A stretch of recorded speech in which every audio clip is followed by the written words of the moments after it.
తెలుసు ఒక స్లాంగ్ తోటి అంటే దాదాపు అందరూ కూడా చాలా అందరూ కూడా అనుకూలంగా మాట్లాడుతూ మన ఇండస్ట్రీలో అద్భుతం ఏంటంటే ఒక స్లాంగ్తో వచ్చిన ఆర్టిస్టులను కూడా ఎంకరేజ్ చేస్తూ వాళ్ళకి వాళ్ళ స్థానాన్ని ఇచ్చింది ఈ టాలీవుడ్. ఆ స్థానంలో ఫిష్ వెంకట్ అనేది ఒక మార్కు. మనందరికీ తెలుసు ఆది చిత్రంలో జూనియర్ ఎన్టీఆర్ గారి చిత్రం ద్వారా తొడగొట్టు అన్న ఒక డైలాగ్ తోటి ఒక కెరీర్ను బిల్డ్ చేసుకొని ఒక అద్భుతమైన స్థానాన్ని సంపాదించుకున్నవాడే ఫిష్ వెంకట్. ఆయన స్థానాన్ని సంపాదించుకోవడం కాదు, అందరి మనసులను దోచుకొని అందరి డైరెక్టర్లకు కావచ్చు, అందరి ప్రొడ్యూసర్లకు కావచ్చు, అందరి నటీనటులు కావచ్చు, చిన్న పెద్ద అని సంబంధం లేకుండా కాకా బాబాయ్ అని సంబోధిస్తూ ఆయన ప్రేమ ఆయనకు అంటే ఎంతసేపు ఎదుటోరికి ఏదైనా ఇవ్వాలా ఏదన్నా చూసుకోవాలా అంటే ఎంత ప్రేమ పంచుకోవడానికి దావతులైనా ఇద్దామని అంటే అంత ప్రేమ చూసుకునేవాడు.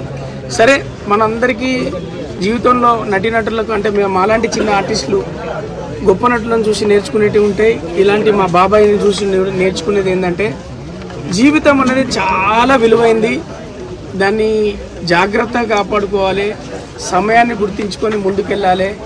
ఇప్పుడు నేను చెప్తున్నా, నేను అప్కమింగ్ ఆర్టిస్టులకు కావచ్చు, మిగతా ఆర్టిస్టులకు కావచ్చు, ఇక్కడున్న మీడియా మిత్రులకు కావచ్చు, యూత్కి కావచ్చు, మన ఆరోగ్యం మించిన ఆస్తి లేదు. దాన్ని కాపాడుకుంటే కుటుంబాన్ని వదిలేసి వెళ్ళే స్థానం రాదు.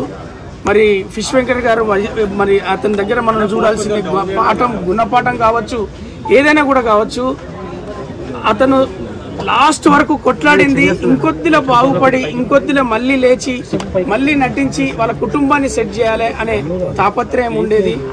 మరి దానికోసం మేము ఫోన్లలో మాట్లాడినాం, ఎందుకంటే షూటింగ్లు అన్నీ దూరంగా ఉండేది. కానీ వద్దాం అనుకునే లోపు ఇది ఈ విధంగా జరగడం చాలా బాధాకరం. మళ్ళీ చెప్తున్నాను, మన ఆరోగ్యాన్ని మించిన ఆస్తి లేదు. అది కాపాడుకుంటే తప్ప మన కుటుంబానికి మనం చూసుకోవాల్సింది మనం ఉంటేనే మన చరిత్ర. అదొక్కటే మీరు అందరూ నేర్చుకోవాల్సింది, మేమందరం నేర్చుకోవాల్సింది.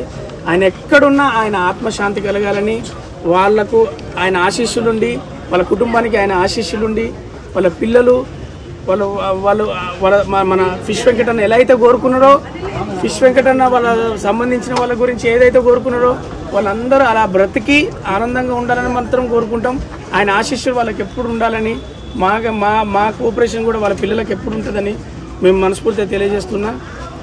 ఫిష్ వెంకట్ అన్న లేకపోవడం అనేది ఒక స్లాంగ్, ఒక ఆర్టిస్ట్ లేకపోవడం అనేది ఇండస్ట్రీలో అది కూడా ఒక లోటే, తీర్చలేంది.